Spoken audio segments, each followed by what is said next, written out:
chapter, once again, Lord Krishna is giving us an assurance. He is giving us a guarantee of our success in spiritual life. Now, in all these sessions on Wednesday, we have come across many shlokas which give us a similar assurance. All through the whole Bhagavad Gita we find many shlokas which reassure us that once you take to Krishna consciousness, success will be yours. It is only a matter of time, but you will eventually be successful. So, can we mention some of those shlokas if you remember? The most important shloka of them all, which is very reassuring, is Sarva dharman parityajya mamekam sharanam vraja aham tvam sarva papebhyo mokshayishami ma shuchaha. O Arjuna, abandon all varieties of religion, simply surrender to me, and I will free you from all sinful reactions. Do not fear. So the word ma shuchaha, or do not fear, is very important, because it tells us Krishna knows that we are going to worry. What will happen if I leave everything? What will happen if I abandon all my other dharmas and if I surrender to Lord Krishna? Krishna says, don't worry, don't fear. Ma shuchaha. Any other shlokas where Krishna is giving us the assurance? Ananyas chintayanto mam ye jana paripasate tesham nityabhiyuktanam yogakshemam vahamyaham. We did that shloka a couple of Wednesdays back. So what is the reassurance that Lord Krishna is giving us in that verse? He will preserve what we have and carry what we lack. He will supply us what we lack. Another doubt we may have when coming to Krishna is that what will happen about my daily livelihood? What will happen about my friends? What will happen about this and that? So many worries. Krishna says, don't worry. Whatever you lack, I will provide. And whatever you have, I will protect. Yogakshemam vahamyaham. And you remember that wonderful story of the devotee in South India who didn't have faith that Lord Krishna will personally protect, and he cut out that Yogakshema vahamyaham. And actually Lord Krishna personally came and protected. So any other shlokas in which we are assured of success? Last time's verse, Neha bhikramanashosti pratyavayo navidyate swalpam apyasya dharmasya trayate mahato bhayat. That even a little bit of endeavor on the spiritual path gives us tremendous advancement, frees us from all types of danger. And this is the assurance that it will never be destroyed. Whatever you have done in spiritual life, in Krishna consciousness in this life, will always be preserved even after death. Any other shlokas? Well, yes. Krishna says we will do that at a later stage, that verse, but whatever among the verses that we have covered so far. So these are the important shlokas, and last time also we mentioned a couple of other important shlokas in which Lord Krishna says that one who does good, or one who comes to me, evil will never overcome him. Eventually he will always be successful, and even if he fails, if he is a yoga bhrashta, then he may take birth in the heavenly planets, but then again he will be reborn in the family of a brahmana or a mercantile family, and then he will continue his Krishna consciousness. Or if he has been an advanced yoga bhrashta, then he will take birth directly in the family of transcendentalists or devotees, and in this way he will be able to continue very easily on his path of Krishna consciousness. So we can see that right through the different chapters of the Gita, this assurance of Lord Krishna is coming time and time and time again, because Lord Krishna knows that in this material world we are all insecure, we are all fearful of doing anything. So Krishna time and again has to remind us with different shlokas, don't worry, just come to me, don't worry, come to me, time and again. And here also in the 9th chapter, Lord Krishna is saying the same thing. One very common fear we may have is that while I am executing devotional service, what happens if I get deviated from the path? We saw the answer Krishna gave in the 6th chapter. We saw that last time. Now again in the 9th chapter, the answer is given to that question also. When Lord Krishna says that even if one commits the most abominable actions, if one is engaged in devotional service, he is to be considered saintly because he is properly situated. Now this verse is important. But it is even more important to understand it very clearly because it is liable to be misunderstood. So, every word must be clearly understood. This word suduracharo, achar means conduct or behavior. Durachar means bad behavior or bad conduct. And suduracharo means even more bad conduct and bad behavior. So Lord Krishna is saying, apiche suduracharo, in spite of or although there is bad, extremely bad conduct, if one is bhajate mam ananya bhak, then one is sadhu. That is what Lord Krishna says. So the important thing is bhajate mam ananya bhak. Bhajate means to become his devotee, to worship Krishna. In what way? Ananya bhak.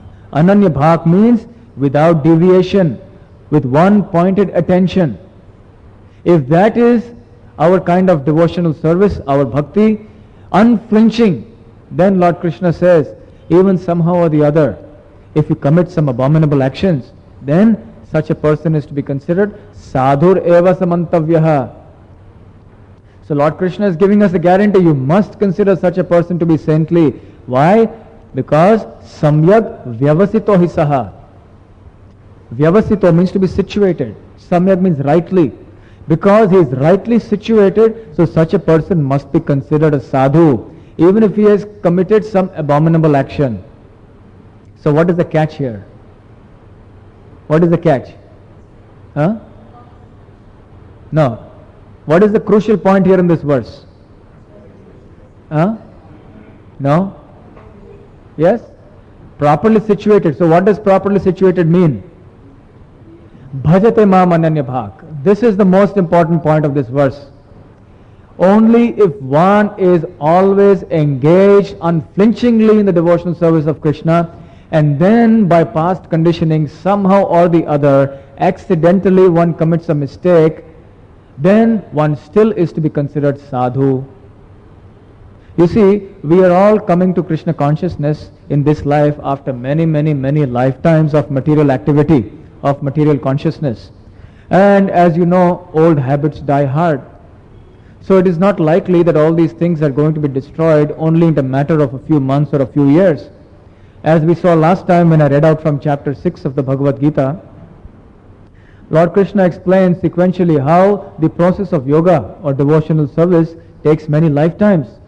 And spontaneously we arise to that level of Krishna consciousness that we left in the previous life. So there is still some backlog of bad karma that is still there in us, the sinful propensity, some bad character, some anarthas that are still lurking in the heart. So because of that, it is possible that we may become deviated and we may fall prey to these wrong tendencies, to these sinful propensities. And because of that, sometimes we may get overwhelmed and we may get deviated. So such a deviation from the spiritual path is called a fall down. So fall down means when one is engaged in devotional service, but somehow one commits an action that is grossly contrary to the principles of bhakti, to devotional service. In other words, one performs some activity of gross sense gratification. So that is called a fall down. So we see that unless one is properly fixed up in devotional service, it is very likely that one will fall down. It is not surprising, because after all, when we come to bhakti or Krishna consciousness, we have, as it were, declared a war on Maya. Maya is the material energy of the Lord. And if you are to become Krishna conscious, you have to defeat this Maya. It's a battle. Until we become strong enough to tackle this battle on our own, it is likely that sometimes we may get injured in this battle. And sometimes we may fall down.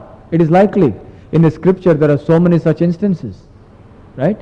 But we will deal with such instances even more perhaps in future classes. So it is not surprising if somebody who comes onto the path of Krishna consciousness falls down. In fact, in the early days of the Krishna consciousness movement, when Srila Prabhupada went to the Western countries, and those people were completely unacquainted with spiritual knowledge, at least in this life. In previous lives, of course, they were acquainted. But in this life, they were unacquainted. So everything was very new to them. And because they were brought up in such a materialistic culture, so sinful habits was second nature to them. illicit sex, intoxication, meat eating, gambling, all these activities were very natural to them.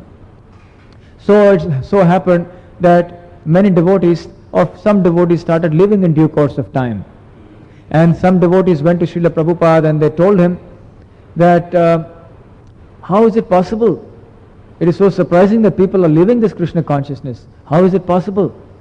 So Prabhupada replied, what is surprising is not that devotees are living, but what is surprising is that people are staying. Because Maya is so strong in this world. If somebody is staying on in Krishna consciousness, following all the principles very strictly with great determination and great faith, he is to be considered a great soul, a Mahatma, a sadhu. Because in spite of all odds, in spite of all the obstacles and temptations, distractions, difficulties in this world, still he is going on and on and on. So such a person is to be considered a sadhu. So you must know that very few people are ultimately going to stay on. And this is a fact. And in course of time we see, some people last for 1 month, some people for 2 months, some people 6 years, some people 20 years. But eventually they fall away. But even if they fall away, we have known last time that fall down is never permanent. You see, the sins that we have committed, they can never be a permanent block in our path to God. Why? Because sinful actions or sinful reactions, what will they do? They will only present unfavorable circumstances to us. They will give us some pain, they will give us some difficulty, and then they will perish. It's like a seed that is planted in the soil, it grows, it gives some fruit, and the fruit falls down and then it's finished. So just like punya, pap is also temporary in its effect. So pap and punya can never be permanent. So even if you have sinful reactions that are still there in the heart, if one is continuing on with our Krishna consciousness, then the seeds of all these sinful desires and sinful propensities will be burnt to the root. They will be destroyed. And then one can become properly situated. Ananya bhak, bhajate mam ananya bhak. So till we reach that platform of bhajate mam ananya bhak, it is likely that we have less faith. Sometimes we get shaken in our faith. Sometimes we get distracted when somebody comes and gives us all kinds of arguments. Then we may get a little disturbed in our faith. But that is natural. So in these situations, we should simply take shelter of the devotees. Come to satsang, take shelter of the books, take shelter of the holy name, and then again we will become samyak vyavasito hisaha. The disturbances come, but we should learn to tolerate them and simply go on. And if we do that, and if we are properly situated, samyak vyavasito hisaha, by always unflinchingly engaging in devotional service to Krishna, Krishna says, then you will be called a sadhu. Of course, we should not think, I have been doing bhakti for so many years, so I can pat my back and say, now I am a sadhu. No. A devotee will never think himself a sadhu. A devotee always thinks lowly of himself and he thinks high of others. So we should never think that I am unflinchingly engaged in devotional service. We should always realize, not only think, but we should realize how hard our struggle is and how much we have to struggle. Because it is not only the neophyte or the new devotee who has to struggle. The more advanced you become, the more stringent the tests become. Maya tests you more and more the more you advance. Just like in the first standard there are tests, and also in the 10th standard there are tests. The 10th standard test is far more difficult than the first standard test, isn't it? For one who is in the first standard, he will not be given the examination of SSC. And similarly, one who is in the 10th standard, he is also subject to examination, but not the first standard examination. So he also has to struggle. He also has to be vigilant. He has to beware. He should not think that because I am in the 10th standard, so everything is all right. No, because the tests will also get stiffer and stiffer and stiffer. So at every stage in our Krishna consciousness, there is always a struggle. So long as we are within this material world, struggle is the name of the game. But the point is, what are you struggling for? The materialists are also struggling, the devotees are also struggling. But because the devotees are rightly situated, samyak vyavasito hisaha, therefore Lord Krishna guarantees that success will eventually be his. This is his assurance, that simply carry on. Just go on doing a devotional service day after day after day. Every day will present new problems, will present new difficulties. Maya will come up with new tricks to distract you from your spiritual life. But we should be determined. Simply go on. And then this is Lord Krishna's promise, sadhur eva samantavyaha. So this shloka is a warning to the non-devotees that don't think because some devotee who is unflinchingly engaged in devotional service, if he commits a mistake, don't think that he is a fallen person. Because he is always engaged in Krishna's service, understand him to be a sadhu. But then the warning, we should know what is the test if a person is sadhu or not. Number one, he should continue on in his devotional service. That's the first thing. Even after he has experienced the difficulty or the deviation from his spiritual life, he should continue on without ceasing. That's the first test. And second test is that deviation should be accidental. Very important. It should not be pre-planned, and it should not be meditated upon in advance and planned in advance that I will do this particular sinful activity, and Lord Krishna has said that if I again chant the holy name or do bhakti, then I will be called a sadhu. No. It should be accidental by force of our past sinful actions, our material conditioning. Only in such a situation with these two conditions. Number one, in spite of the fall down, if one is properly fixed and continues on with great determination in our spiritual endeavor. And number two, that fall down or deviation is accidental and one is somehow or the other overwhelmed. Only in that situation does this verse apply. So we should never try to misunderstand this verse and think that I can do anything and still be called a devotee. A devotee should be always very careful of his conduct, of his moral conduct. He should be very vigilant to see that he doesn't violate the basic regulative principles that have been prescribed by the Lord. If he lives such a life, then success is guaranteed. So this is the important thing. In the next shloka, Lord Krishna is saying, what happens to such a person who has somehow or the other become deviated from spiritual life? Lord Krishna says, Kshipram bhavati dharmatma shashvam chantim nigachati. He says, Kshipram, very soon, bhavati, he becomes what? Dharma atma. He becomes a righteous person. Arjuna, don't worry. Even if you have fallen down, even if you fall down from your spiritual life, if you simply continue on in your bhakti, then very soon, Kshipram, you will become a righteous soul. And you will attain Shashvat Shantim. You will attain eternal and lasting peace. It is only a matter of time. But just go on. This is what Lord Krishna is saying here. So, in due course, we all become Dharmatma. So we should never misunderstand the position of a sadhu in this way. A sadhu is one who is always serving Krishna. This is the understanding.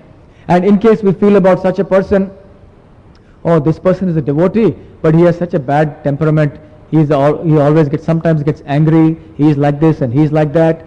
But so we may think that even though this person is a devotee of Krishna, but still he may be a sadhu, but he is not a 100% sadhu. So Krishna says no. If he is engaged in Krishna's service always, he is a 100% sadhu. Even if he has certain defects, don't misunderstand. Don't see from the material viewpoint. Understand, accept him with all his defects and understand that he is still a sadhu. But as far as we are concerned, when we see those defects in ourselves, or when someone points out those defects in ourselves, we should take that to mean that actually we are so fallen. And we should try to take the corrective measures to get rid of those faults. But nevertheless, we should know, we should not get depressed or frustrated. We should still be enthusiastic because of Lord Krishna's promise that soon, very soon, Kshipram, we will attain lasting peace and we will become righteous. And then there will be no question of a fall down. And then comes Lord Krishna's ringing promise. What is that? It is very famous. Please memorize these two lines. Kaunteya pratijanihi name bhaktaha pranashyati. His clarion call is echoing down the ages now, coming down, reminding us, O son of Kunti, never fear, my devotee will never perish.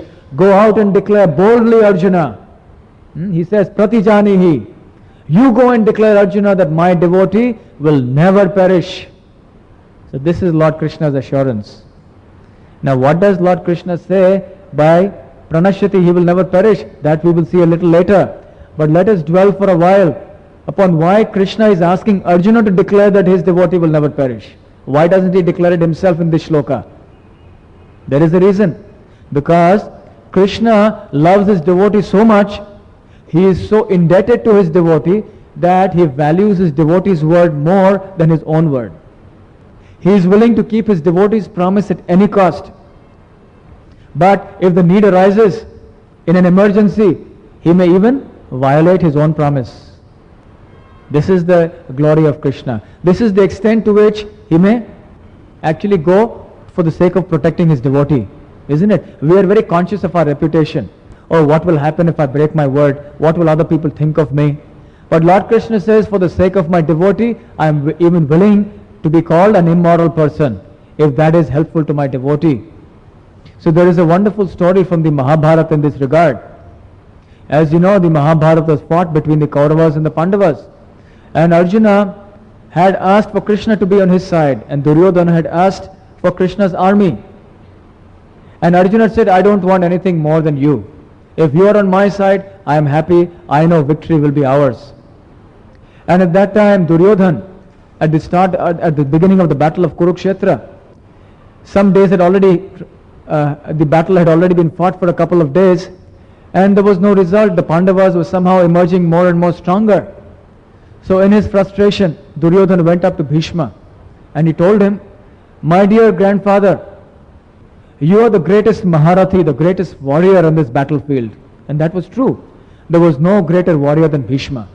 Actually, although Bhishma on the battlefield of Kurukshetra was an old man, still he was so powerful that he could single-handedly have defeated all the Pandavas. He was so powerful. This was the power of Bhishma. Yet, somehow or the other, Bhishma was unable to penetrate the defenses of the Pandavas. Naturally, because Krishna was present. But Duryodhana didn't understand that. So Duryodhana accused Bhishma. He said, these are your pet grandnephews. They are your favorites. Therefore, you are being partial.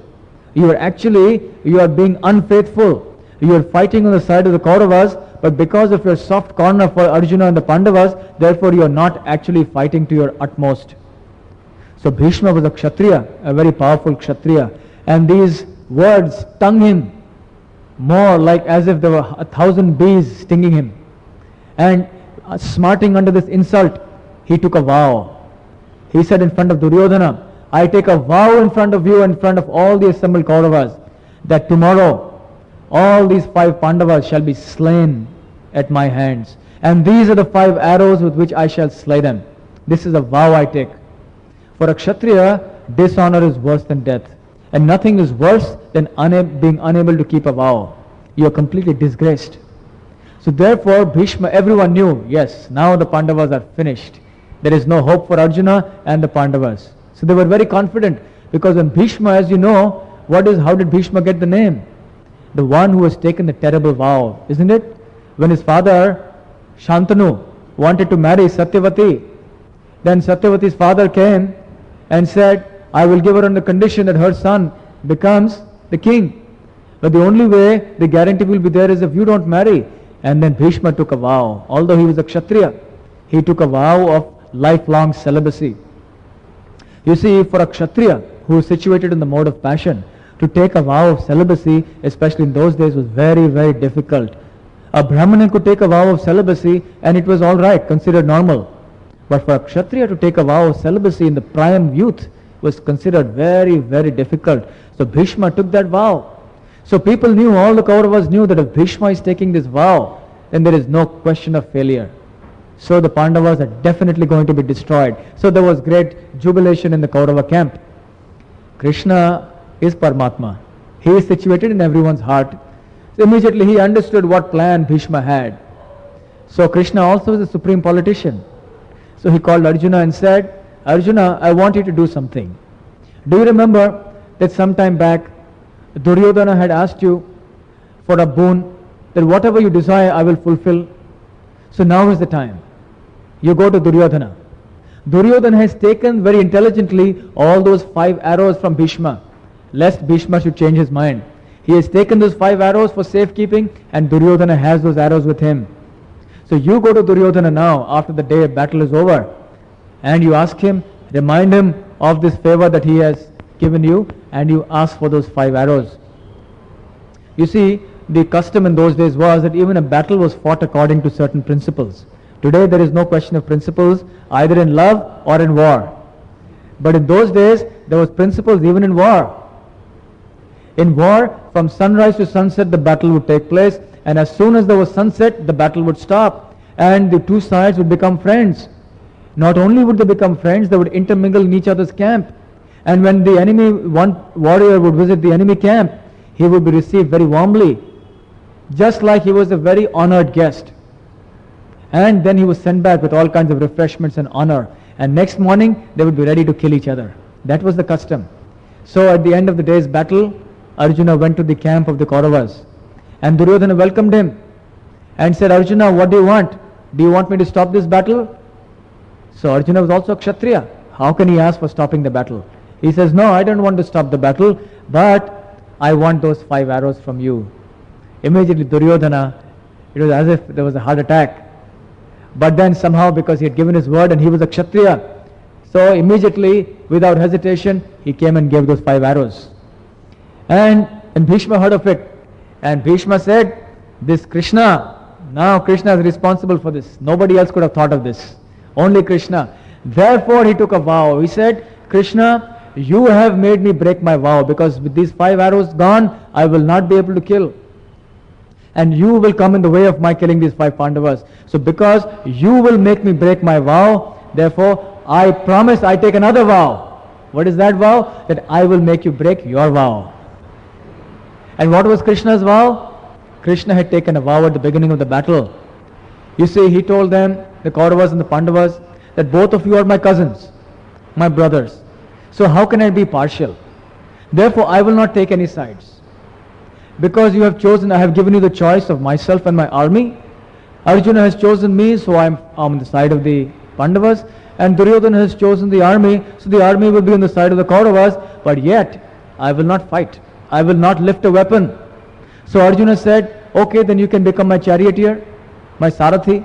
So Krishna said, all right, but mind you, my word is that I will not lift a weapon to fight. I will not fight. I will only ride your chariot. So this was Krishna's vow. So Bhishma took a terrible vow again. He said, now I will take another vow to make sure that Krishna fights. So next day when the battle began, even without those 5 arrows, Bhishma fought so ferociously, so fiercely, that nobody had ever seen Bhishma fighting so hard even in the prime of his youth. And then Arjuna was completely at 6s and 7s. And in short while, Arjuna's bow was on one side, his arrows on the other side, and soon the wheel of his chariot was thrown off and his chariot capsized. And when the chariot capsized, Arjuna also fell down from the chariot. And then Arjuna was actually a sitting duck for Bhishma to shoot. But as you know, a Kshatriya doesn't shoot somebody who is without a weapon and who has fallen down. So at that time, Krishna, he was so angry that he lifted up the wheel of the chariot personally, and he advanced towards Bhishma with great anger, and he was about to throw this wheel towards him, the chariot wheel. And at that time, Bhishma, he raised his hand and said, yes, Krishna, now you may kill me. Because you know, Bhishma, although he was on the side of the Kauravas, he was actually a great devotee of the Lord. In the Srimad Bhagavatam, there is a description that there are 12 great Mahajans, Mahajan, great personalities, who are authorities in the path of bhakti. And Bhishma is amongst them. How Bhishma fought on the side of the Kauravas in spite of being a great devotee is another story. Some other time we may discuss. But this was also actually Krishna's will. So he was actually only fulfilling Krishna's will to be on the side of the Kauravas. So anyway, Krishna came and then he said, okay Krishna, now I am yours, you can do as you like. So in this way we can see that Krishna broke his own promise simply to save Arjuna. So Krishna, then later on all through, everyone says Krishna broke this promise, just see, he took a vow and he didn't fulfill it. Krishna says, I don't care. Because Arjuna, my devotee, was in danger and my priority is to save my devotees. Never mind what people think of me. So therefore, when Lord Krishna is promising here that don't worry, you will never perish, people may doubt that, see, Krishna broke his word on the battlefield of Kurukshetra. He had promised that he will never lift a weapon, but he broke his thing. He broke his vow. Therefore, he may break his promise here also. What is the guarantee? Krishna says that my devotee will never perish, but what if Krishna changes his mind? So Krishna says, Arjuna, you say it, because everyone knows that my devotee's word I will never break, because I value my devotee more than myself.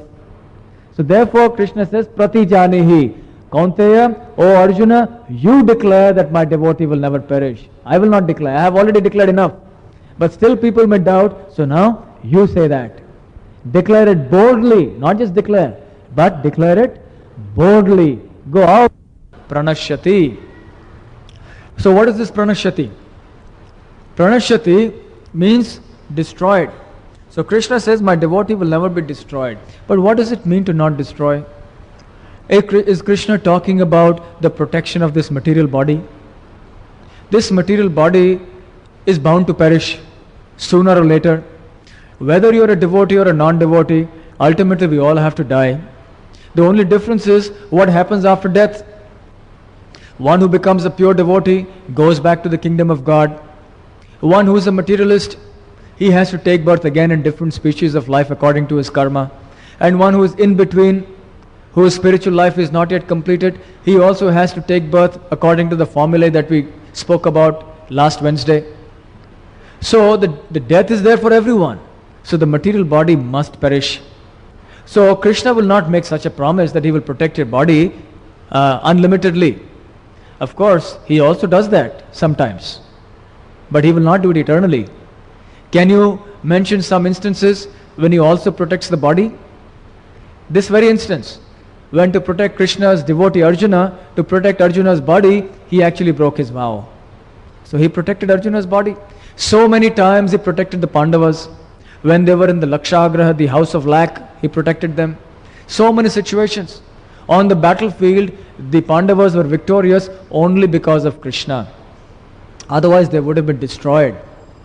At the end of the Mahabharata, when the war was over, and Arjuna and Krishna were to get down from the chariot, and it was customary for Arjuna, because he was so grateful to Krishna, as a matter of etiquette, he told Krishna that, Krishna, you please depart, you please get down first. Because when you respect somebody, you tell them, please, you go first. So he told Krishna, you please get down from the chariot first. So what did Krishna say? Pehle aap. He said, no, first you get down first. So this went on for some time. But then they said, ultimately Arjuna got down. And then when Krishna got down, what happened? The whole chariot crumbled into dust. What did it mean? What was the meaning of this? Yes, actually, left to itself, if Krishna was not there, the chariot was actually destroyed a long time back. But simply because Krishna was on the chariot, therefore everything was in order. So when Krishna got down from the chariot, everything came back to what it should have been. So in this way we can see that Krishna also physically protected his devotees. Any other instances where Krishna has physically protected the body of the devotees? Can you think of anything? Yes? Ambarish Maharaj. What is the story of Ambarish Maharaj? Ambarish was a great king. He was a great devotee of the Lord. This is stated in the Srimad Bhagavatam. And one time the great mystic yogi Durvasa Muni came. And Durvasa Muni is very notorious for what? His temper, his vicious temper. At the least provocation, he loses his temper, and not only that, he gives such a curse that so everyone is very afraid of Durvasa Muni because he curses you. So because he is an incarnation of Shiva actually, and Shiva is known as Ashutosh, who gets pleased very fast and who gets angry very fast. So Durvasa Muni, because he is his Ansha avatar, therefore he was also like that. So this is a long story, but somehow when Durvasa Muni became angry with Ambarish Maharaj, he let loose a fiery demon who was about to devour Ambarish. But Krishna saved him. And actually, with his Sudarshan Chakra, he began chasing Durvasa Muni all through the universe. And it is only when Lord Narayan himself said that unless you beg forgiveness from Ambarish Maharaj, till then my Sudarshan Chakra will not leave you. And it was only then that the Sudarshan Chakra actually left. Ambarish Maharaj, being a devotee, of course, was very humble, and he didn't feel himself fit to be in a position to forgive. He said, what do I have to forgive? I am so fallen myself. But nevertheless, this is an important example of how Krishna protected his devotee. Any other example? Yes? Yes, the most famous example of them all, Prahlad. Hiranyakashipu tried so many ways to kill his son. But he emerged victorious, unscathed. Not a single hair on his body was burnt or injured, even when he was thrown into the fire. So therefore there is a saying, Rakhe Krishna Mare Krishna Rakhe Ke. If Krishna wants to kill, who can save you? And if Krishna wants to save you, who can kill you? So if you are destined to die according to your karma, you can slip and die in your bathroom. And if you are destined not to die, even if there is an aeroplane crash, you may be the only survivor in 300. So ultimately Krishna is in control. So in this way Krishna protects the body also. But more importantly, Lord Krishna is not speaking about bodily protection. He is speaking about the protection of your spiritual consciousness, of your bhakti. That is what Krishna wants to protect. And that is what he promises here, that don't worry, somehow or the other, even if you get deviated and distracted from this path, even if you fall down, even if you die, even death cannot interrupt your spiritual consciousness, because in the next life or very soon, I will come and bring back your bhakti. I will remind you. Do you remember last Wednesday we were discussing that all your spiritual activity that you do is eternal. It is accumulating in a bank account. And that bank is not like State Bank of India or Union Bank of India. That bank is a bank in which your balance is eternally building up. And that bank will never get destroyed, that bank balance. It will always remain with you life after life. And this bank will never fail. So even if somehow you get deviated, Lord Krishna says that account will always stand to your credit. And sooner or later you will come back. So we can understand the process of falling down from spiritual life as losing your checkbook. You remember the analogy of this bank account. Now one more analogy I will give you. You know, when you operate your bank account, you have a checkbook. Suppose you lose your checkbook, what happens? You can't operate the account, can you? If you are at a distant place. Of course, if you are in the local city, you may go to the manager and take a withdrawal slip or get a new checkbook or something. But if you are out of town, you are away, then you are handicapped because you don't have the checkbook. So till you find the checkbook, although your money is there, it is your money, it is safe and sound, but you can't use that checkbook. Correct? Similarly, even though you have done Krishna conscious activity, you have performed spiritual activity, but if you fall away, then for the duration when you have forgotten your spiritual life and you have forgotten Krishna, it is as if you have lost your checkbook. Krishna is not only protecting your bank account, he is not only maintaining that, but he is also saying that I will come and return your checkbook to you. Don't worry. I will make sure that you find it. So what more can we want? So you are searching, sometimes it happens, you may lose your checkbook and then you search your drawers, you search your cupboards and ultimately you find it. Yes, I found it. So similarly, Krishna says, sooner or later, Kshipram, I will actually return your checkbook to you. Krishna is very merciful. So he's always looking for an excuse to return our checkbook to us. But every time he returns the checkbook through various personalities and various media, we are forgetful. So we say, oh, this checkbook, no, this is not my checkbook. So at various times, we have people coming to tell us, please come to Krishna consciousness, chant the holy name. Why don't you come to Bhagavad Gita lecture? Why don't you come for satsang? Oh, no, I have some other work. So Krishna is returning our checkbook to us through the medium of so many people, but we think, oh, this is not my checkbook. It's not my checkbook. So finally, Krishna has to tweak our ear. He has to twist the ear so hard that in pain we accept, yes, I accept, it is my checkbook. What does it mean? It means that by the force of Maya, we are put into so much distress that simply in distress we cry out to Krishna, now I will come and surrender to Krishna, I have had enough. So therefore Krishna's warning, it's also like a covered warning, that don't come to such a stage of forgetfulness that Krishna is forced to give you a loving tweak on the ear. When your child misbehaves, out of love sometimes you tweak his ear, but for the child it is very painful and he cries out. But for you it is a sign of love, because you know if you don't scold him, then he will continue with his mischief. So similarly, out of his love, Krishna sometimes may have to lovingly tweak our ear to give us that checkbook. Come on, you take that checkbook and you withdraw from your account now. And not only that, this account, the more you withdraw, the more it increases. Such a bank account I'm giving you, and you're not taking use of this checkbook, so take it. Krishna tweaks the checkbook. So Krishna is always after us. Once you have accepted Krishna consciousness, then you are doomed. What is doomed? Your material life is doomed. Because eventually Krishna will tweak your ear and make you a devotee. In this Hare Krishna movement, once there was a devotee in the Western countries. Somehow or the other, he became a little disillusioned with spiritual life. And then he decided that this is too much for me to take. All these regulative principles, all these do's and don'ts, all this hard work, getting up early in the morning, it's too much for me to take. I have taken up to a point and now I must give it up. I can't take it. So after a few years he left.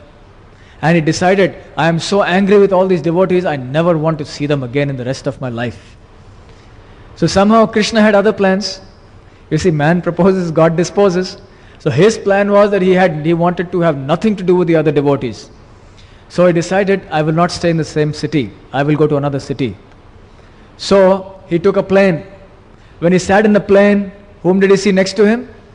There was a devotee. So he looked the other way.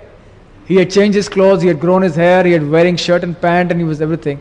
He looked the other way, but this devotee was chanting Hare Krishna, Krishna Krishna, Hare Hare, Hare Ram, Ram Ram, Hare Hare. So he was forced to hear. And the plane was full, so he couldn't even go to another seat and sit down. So anyway, somehow he tried to close his ears, but sound was still penetrating. Then he got down at the airport, and when he got down to the airport, he saw some book distributors there coming with books, and they came up to him. Sir, would you like to read Bhagavad Gita? He said, no, I don't want to read Bhagavad Gita. Get out of my sight. Don't come near me. So there also the devotees came. Krishna was sending again. Then he decided, now I want to go and see a picture. All the devotees told me you should never see cinema. Now, just to spite them, I will go and see a cinema. So he went into the cinema theater. And in the cinema theater, there was a picture of devotees going on Nagar Sankirtan. So he said, this is too much. He went back, he got out of the movie theater, and in this way, day after day after day, somehow or the other, there was something to remind him of his devotional life. And then he understood. Krishna is sending me too many signals. And intelligence prevailed, and he went back and joined the same temple. So we can see that even if you deviate, Krishna is always waiting. Krishna is always eager that we should come back to spiritual life. So all the time he's reminding us through so many different people, through so many different agencies, through the books. And there are various wonderful ways in which Krishna can remind us and bring us to Krishna consciousness. There is another wonderful story of how somebody else was reminded of his old previous devotional life. You see, he was eating a watermelon. I may have narrated this story before. There's one man, he was eating a slice of a watermelon and going on very happily on the street. And while he was absorbed in eating this watermelon, somehow or the other, the watermelon slipped from his hand. And it fell right next to him. There was a garbage bin, and it fell into the garbage bin. So having tasted the watermelon, which is very sweet, he didn't want to let go. So he put his hands into the garbage bin to pick up that watermelon because he still wanted to eat it, because he had just tasted it. So as he rummaged through the garbage, then immediately he got something and he picked it up. And what was it? A Bhagavad Gita, which somebody else had thrown. You know, people go on the street to distribute books. So some devotee must have been very forceful with someone, and somehow or the other persuaded that person against his will to take a Bhagavad Gita. So just to get him off his back, he may have taken that copy and then thrown it in the waste paper basket. And then this man comes along, searching for his watermelon, and he got this Bhagavad Gita. He opened, what is this Bhagavad Gita? He started reading it. And within a short while, he dedicated his whole life to Krishna. And he is still in the movement, going strong. So we can see that Krishna is always there to remind us of what we did in our previous life, of what we did even in this life. Many of us perhaps we have had, due to our upbringing, devotional sanskaras from our childhood. But somehow when we grow up, we come into the company of our friends in college and school, and we go out in professional life and so on, then we forget. And it becomes fashionable these days to forget God, or to become very materialistic. So, in this so-called fashionable, so-called modernized and westernized environment, we are all forgetting our culture. But Krishna sometimes doesn't allow us to forget. So he will remind us somehow or the other. And that is why in Bharatvarsha it is very advantageous to take birth here. Because we have the sanskaras. So it is easier for us to come back to Krishna consciousness. It is very easy for us to come back to the spiritual path. Because our reminder, our past devotional services are in this life itself. So it is easier compared to the previous life. So just see how fortunate we are being born in this land of Bharatvarsha. Therefore we have a great responsibility on our shoulders. Lord Chaitanya, who is Lord Krishna himself, who incarnated about 500 years ago, he says, Bharata bhumite janma hoilo jar, janma sarthak kori karo para upakar. Amar agyay hoye guru taro ei desh. Amar agyay, what is that shloka? Amar agyay guru hoye taro ei desh. Taro means to swim them across the whole ocean of material existence. So he says, Bharata bhumite janma hoilo jar.